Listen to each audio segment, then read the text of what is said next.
Friends, welcome back to my channel. कैसे हैं आप सब? होप आप सब अच्छे होंगे।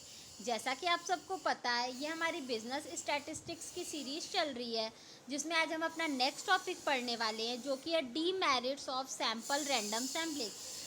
इसके मेरिट्स के साथ साथ इसके कुछ डीमेरिट्स भी हैं, तो हम लोग आज सैम्पल रैंडम सैम्पलिंग के डीमेरिट्स के बारे में पढ़ेंगे।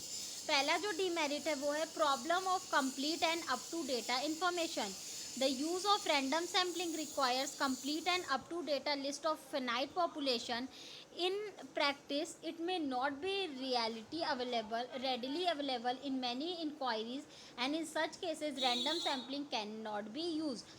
देखिए, आपको अगर कंप्लीट इन्फॉर्मेशन चाहिए या अप टू डेट इन्फॉर्मेशन चाहिए, तो रैंडम सैम्पलिंग से आपको नहीं मिल सकता है कंप्लीट इन्फॉर्मेशन, क्योंकि इसमें जो भी चीज़ें सेलेक्ट की जाती है वो प्योरली किस पे डिपेंड होता है, चांस पे डिपेंड होता है। तो हर एक चीज़ के बारे में आपको कंप्लीट इन्फॉर्मेशन नहीं मिलेगी।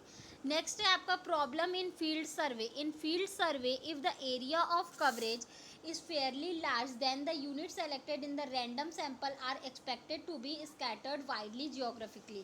It may not only be time consuming but costly also to collect the requisite data.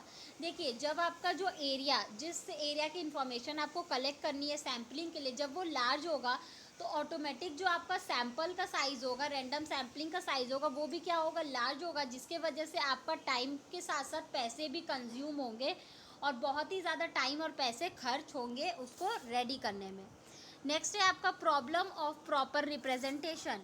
If there is wide diversity in the unit of universe and the size of sample is very small, then the sample may not be in a position to reflect the true characteristics of the population. ठीक है, बोला जा रहा है कि जब आपका sample का जब आपका यूनिवर्स का जो साइज़ होगा, उसमें जो यूनिट्स होंगे वो अलग अलग होंगे और बहुत ही ज़्यादा वाइड डाइवर्सिटी होगा उनके यूनिट्स में। तो आप क्या कर सकते हो, और आपके अगर सैंपल का साइज़ स्मॉल होगा, तो जो आपके सैंपल का साइज़ है वो क्या होगा, सही रिजल्ट नहीं देगा उस पॉपुलेशन के बारे में। ठीक है, नेक्स्ट जो प्रॉब्लम आता है वो आता है problem of numbering. If the size of the universe is very large, then the numbering of the units and the preparation of the slip become time consuming. This is the reason that this method is not popular in large size social survey.